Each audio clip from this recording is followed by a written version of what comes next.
Welcome to the Proving Grounds. I'm Andrew. Today we're going to talk about something that actually happened to my spouse.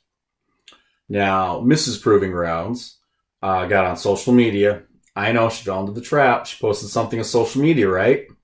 Well, she did. And it was a link to the CDC. Okay, and we all know right now the big thing is the CDC saying 94% of people who died from COVID-19 had comorbidities. The vast majority of those people were really old. Only 6% of people who died from COVID-19 were otherwise healthy. Right? And she says, well, since the CDC is finally admitting this, I really hope that things can go back to normal. Now, immediately, the naysayers came out. That's right. The Facebook mafia came out and said, well, this information was known from the beginning. We've always known this. And this is the whole reason why we have all these regulations. And this is why you just need to follow regulations and do what you're told. And the basic gist was your opinion's trash. These numbers show nothing. And that what you're trying to say is bogus anyway. And what I find disturbing about this is, these people are trying to say, basically, we know what the science says, you don't, your opinion's invalid. Okay? And personally, I find this to be the height of hubris, to just automatically assume that she's wrong because you disagree with her position that things should start to reopen. Things should go back to normal. And part of that back and forth, she was trying to be reasonable, saying, hey, you know what? What I want is for me to be able to decide for myself how much risk I want to assume and live my life. And you can assume how much risk you want to assume and you go live your life. And the response was basically, well, that's not what's good for the greater good. The greater good is for you to wear your mask and do what you're told. Follow the regulations. Now, I 100% disagree with that statement. It's not the government's job to tell you how to live your life and what to do and when to do it and if you're a threat to other people. By virtue of breathing, no less. And this is why having a strong philosophical foundation is so important, because that informs every other decision you make, is your philosophy. And a lot of people have this amalgam, this mesh of conflicting ideologies and snippets of philosophy that they got from their parents and from faculty from their school and maybe from some religion here and there, or what they think is supposed to be the right thing, without ever really stopping to consider what is necessary to live a proper life as a human being, as a fully functioning human being who's truly living and flourishing and chasing their values and, trying to live to their maximum potential. And to have that, you have to have a philosophy rooted in objective reality. Okay? You have to realize the world is what it is. A is A. You can't just, a lot of what it seems like people are just throwing whatever out there and seeing what sticks to the wall. And to me, a lot of people don't really have a philosophy. Like I said, they have this hodgepodge, or they're just straight pragmatists, and they don't even realize it. Just doing what's expedient at the time, regardless of consequence, is not, a recipe for a good, free civil society. And to me, the arguments are constantly being put out there are, well, forget your rights, forget the Constitution, stop being so selfish, right? Oh no, don't be selfish, right? Well, to me, being selfish in a rational, intelligent way is a good thing. It's like anything. Oh yeah, of course, being selfish, if you go overboard with it, right? You go overboard and you're unreasonably selfish and irrational about it, of course it's a bad thing. It's like anything you do. If you are irrational how you consume water, you can kill yourself. You can actually kill yourself drinking too much water. It's really hard to do, but you could do it. You could get that done. Right? Which, hold on. Before we even get any further, no, I'm not saying we need to ban water.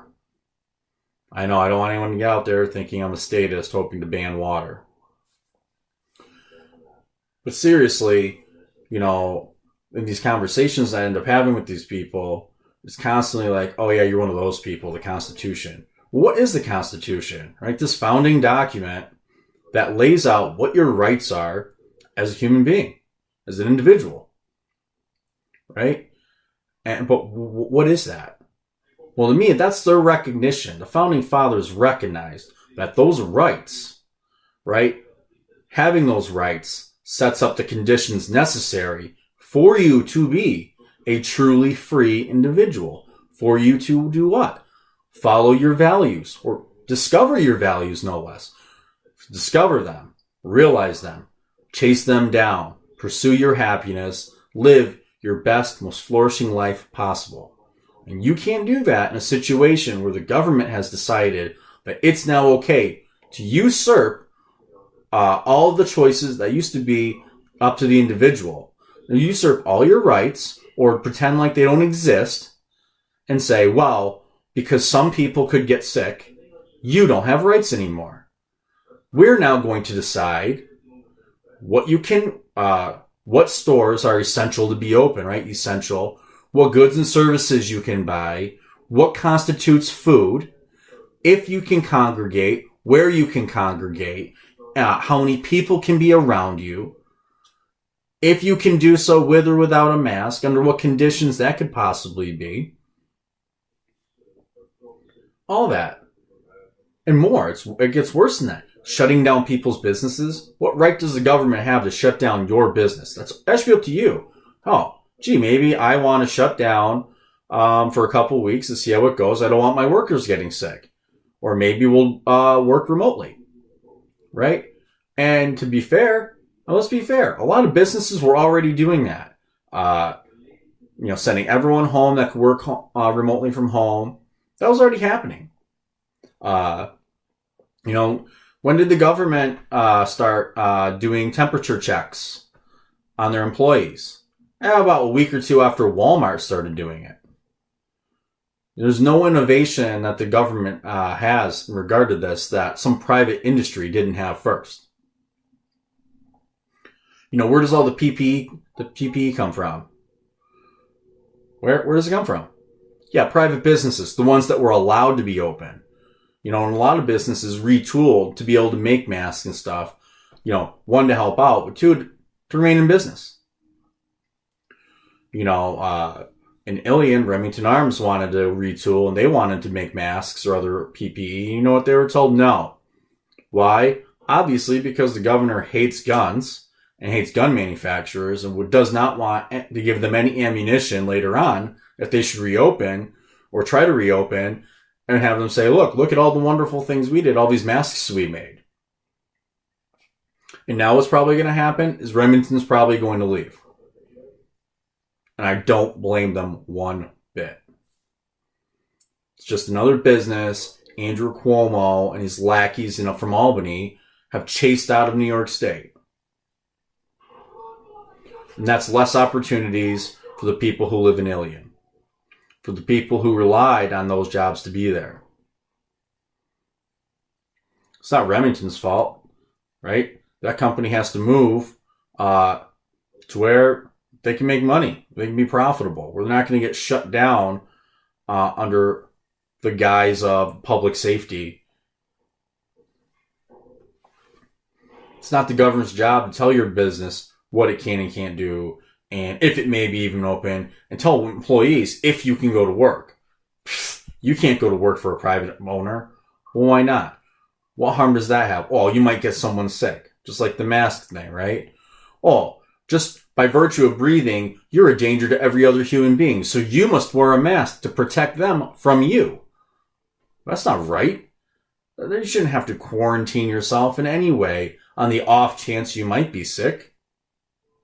Because if that's the standard, where does it end? Well, you might have HIV. You might have Ebola, right? Oh, no, that's not possible, right? You can't have Ebola. That's hyperbole. Well, get this. This isn't a bullshit answer or statement. People occasionally go in the woods, play with some dead animal, and get bubonic plague. The plague still comes back every now and again. So you start opening up things to the what possible realms, the realm of all possibility, what could possibly ever happen and go wrong. It's endless. Insurance companies have actuary tables that tell you all the different things that could possibly happen to a human being and the chances of surviving it, the chances of dying, all that. Okay, there's an insane amount of things out there that we do every day that do not have a 99.9 or 0.8% survivability rating. And to be fair, and honest, I don't care. I don't care what that mortality rate actually is, because that has no bearing on whether or not I should have the choice to live my life. To me, the government's proper response should have been at the beginning, because at the beginning, they lied. The information being put out there was a 5% mortality rate was very possible. And that came from where? A UK study in which it was stated in the study that as worst case scenario, if people don't do basic things like wash their hands, disinfect their area, and cough into their elbow, things we teach small children to do, things most reasonable people would do. And if you simply said, wash your hands a little more, most people would. Keep the bathrooms a little cleaner. Most people will. Businesses are more than happy to comply with reasonable requests. And most businesses, obviously, are going to see the benefit in that. Well, gee, I'm not going to keep my bathrooms dirty. I'm not going to tell my employees not to wash their hands more. Screw putting up more hand sanitizer stations because I want an outbreak in my town. No, they have every reason to do things to prevent people, especially their own employees, from getting sick. One, just from liability reasons. But two, you can't make money if you're closed. Everyone hates business. Okay, people who are successful, who chase down that profit motive. But you know what? That profit motive is a strong incentive to do the right thing. Rational people, really successful people tend to be rational. Okay, you don't become successful and stay that way on accident. You could get lucky and come into some cash, but if you're not a rational human being, chances are you and that cash are certainly going to part ways pretty soon. So let's stop pretending like business owners are all, I'm sure there are a few that are, but most are long-range thinkers. Most are not short-term thinkers who are just going to sit there and try to get some cash in the short term and go, I'm not worried about, everyone getting sick.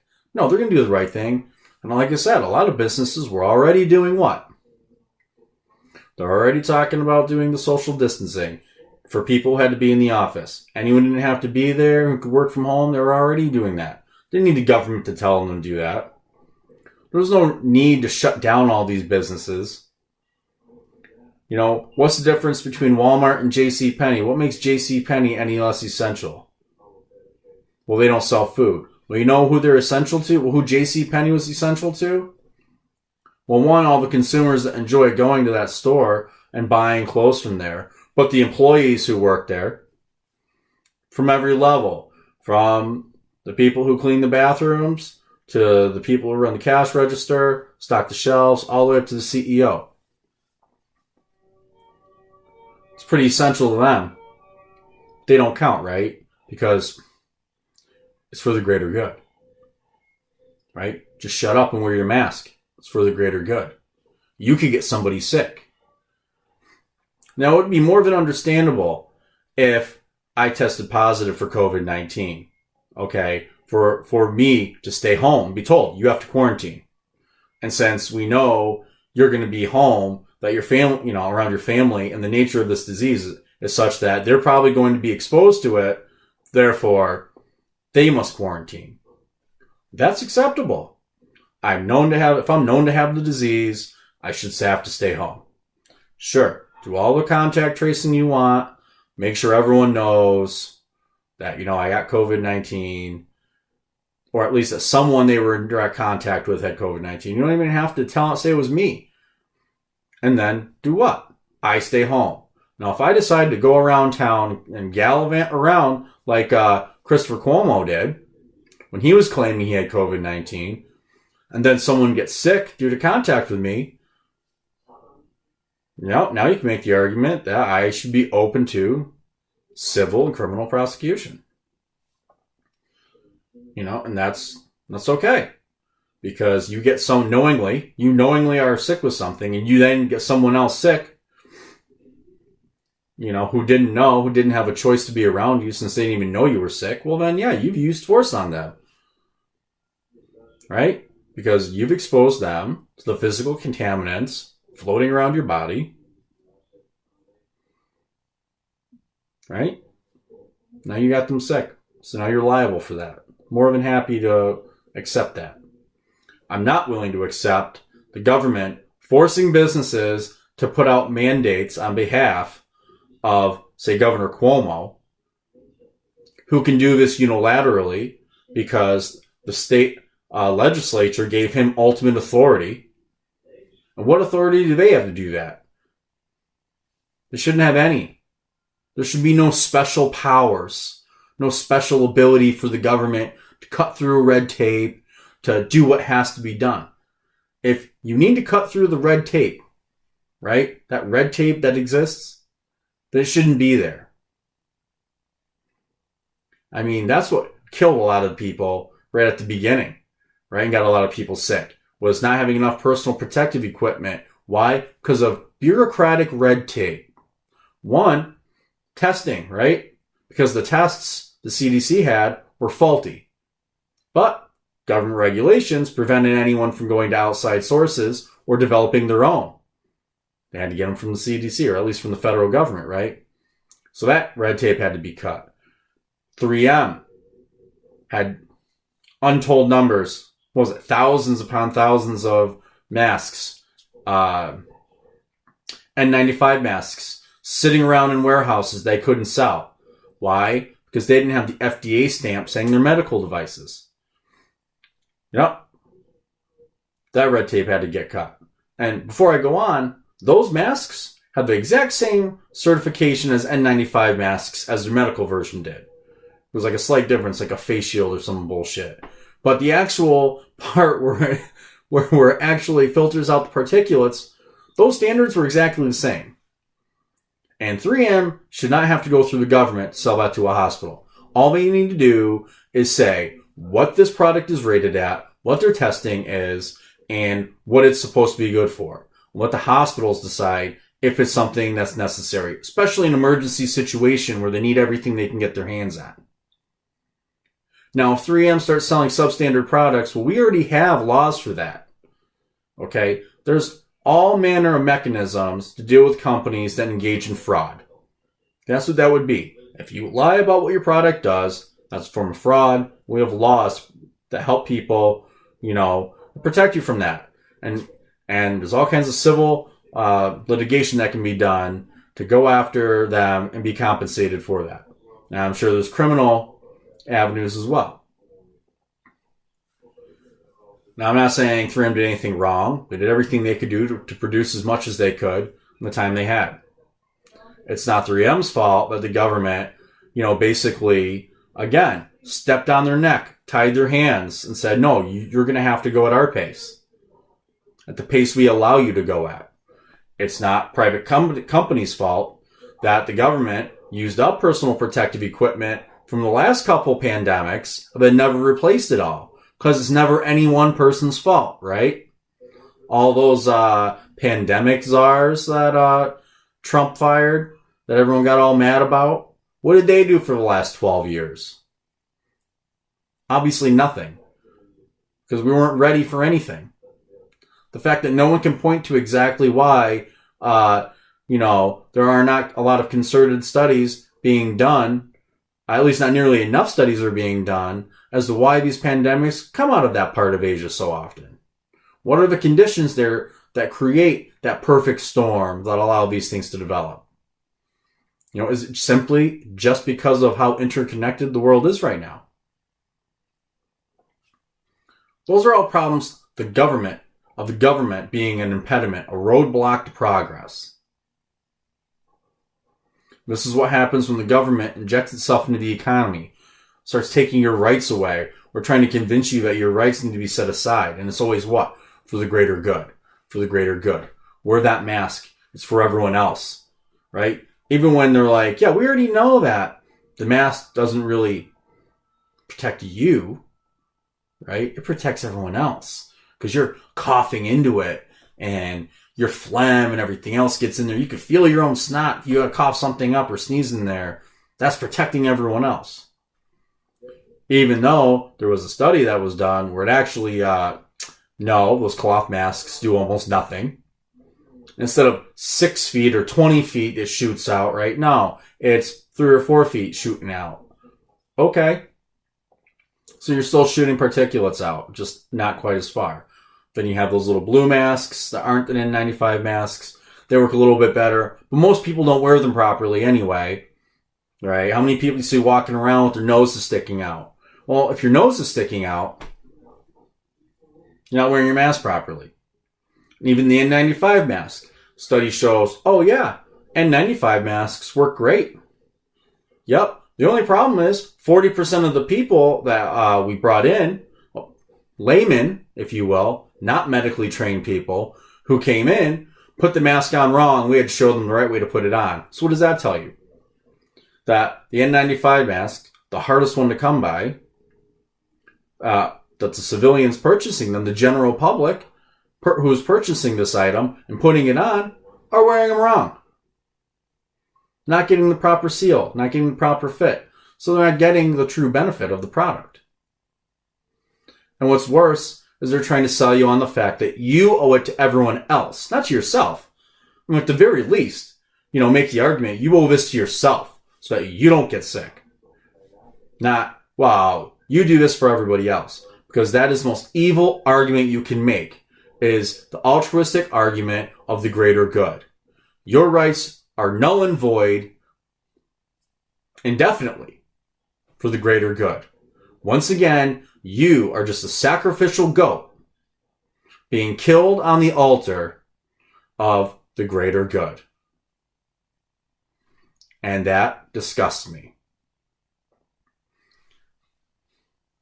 And it seems kind of funny just having a simple little Facebook conversation, and it's a little bit annoying, but it just galls me how you can just tell somebody your opinions don't even matter. You're not a thinking person.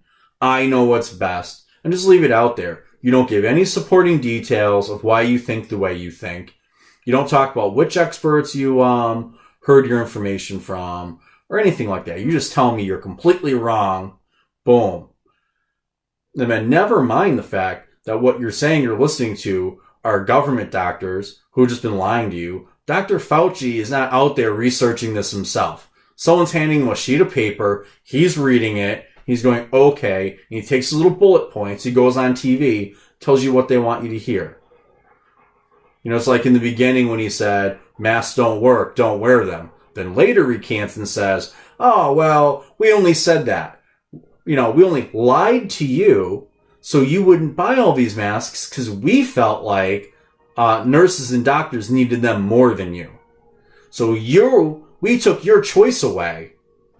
We tried to take your choice away for what was your best defense because we felt someone else needed it more than you. Again, for the greater good. That's crazy to me.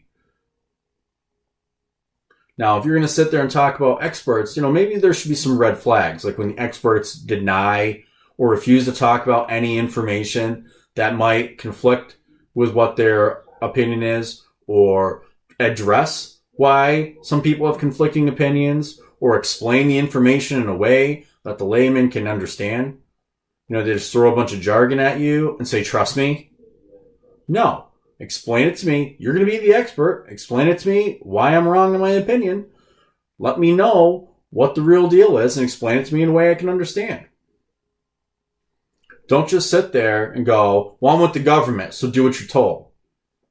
And it's scary how many people are like, oh, okay, I'll just do what I'm told because you say so. Now, I wholeheartedly urge everybody, do your own research.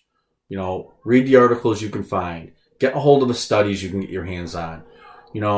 Try to find these epidemiologists who are doing interviews. There are all kinds of interviews out there. Dr.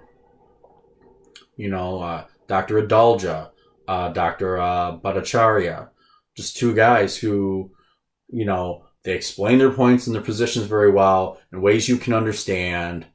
And whether you agree with everything their opinions or not, at least they're doing studies on things. They have their finger on the pulse of this, it seems like, at least.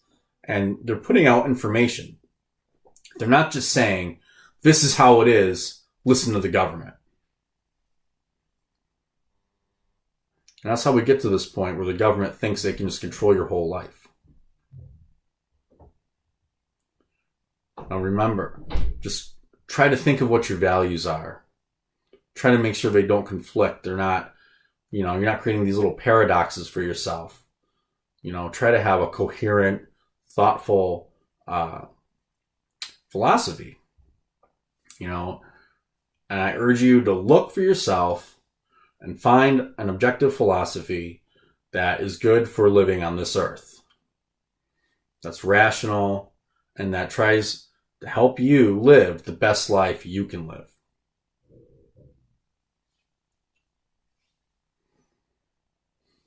Now, that being said, give me the good, bad, the ugly in the comments below.